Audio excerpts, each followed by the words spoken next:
Hey everybody, today I'm going to be making a quick tutorial on how to change the faceplate and or frets of your Les Paul from 760 creation safely. And in order to demonstrate it, I'm going to show you on this guitar, just because I haven't finished it yet and it'll be easy to open.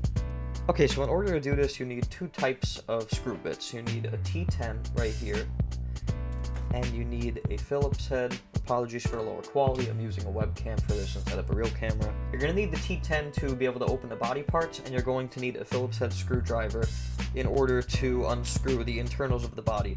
So, just a preface, normally what I do on Les Paul is in order to prevent people from accidentally ripping the wires out of the neck because they don't know it's hardwired. It says on my FAQ, for those who don't know, I hardwire guitars because on the Les Paul in particular, they used a very poor pogo pin system. These pins tend to get dented very, very easily, which leads to dropped connections and such. So that's why I get rid of those, and I just wire directly.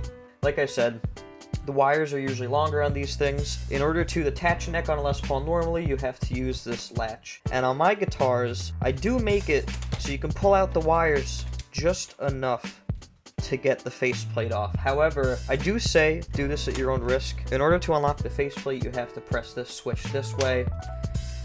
And then as long as you pull the neck far out enough, sometimes the faceplate is a little hard to remove, and you should be able to get it off. Now, I say do this at your own risk because although the wires are hot glued and everything, and I try to make it so you can't easily rip them out, when you pull the neck out this far, there's quite a lot of slack on the wires, and it can bend them around and such. If you press your neck in, and it doesn't just go smoothly back in, then I definitely recommend going the alternate route and opening your guitar in order to do a swap. And especially with frets, you have no choice but to open up the guitar. Now, I want to preface this and say that you are doing this at your own risk. If you break anything in your guitar due to opening it, you break your warranty with that. So again, do this at your own risk. I do not have all the screws in this guitar because I knew I would be opening it for this video, so I only have two in here. I have a nice electronic screwdriver that makes the job a lot easier. And you want to make sure that you have this latch set to unlock before you try to take the back of the body off, because the faceplate directly locks into this mechanism and you won't be able to pull it off.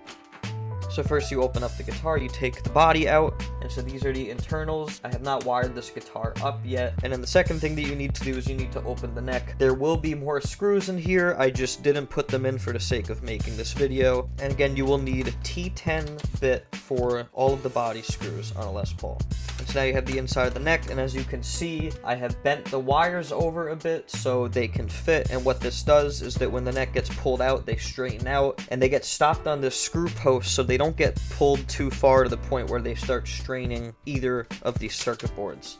And now you need your Phillips head screwdriver in order to unscrew the board. This is for if you're replacing your frets with either different printed frets or custom frets from somebody on Etsy, like my friend Obscure Sausage, shout out to him. And then you just take the board off, and then you can take out the frets and do what you want to. Just a disclaimer, there is some white looking stuff in the fret casing that is dry spray lube. I use that in order to make the frets move just a bit smoother. Once you're done and you've done what you needed to do, you can simply just screw the PCB back in, just like so.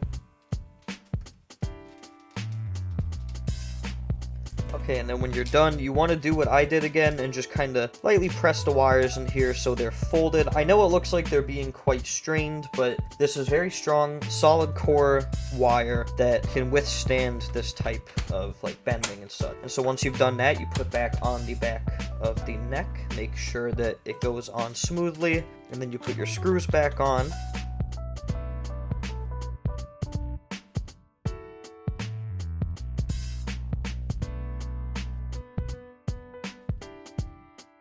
And then you're all done. Remember that when you take the neck PCB out, if you're doing a fret replacement, if you also intend to do a faceplate replacement, once you have that circuit board out, you can simply just pull the neck out like normal, and then you'll have full access to the faceplate, and then you can swap it with whatever you want. I hope that that answers questions, if anybody needed help with this, and yeah, bye.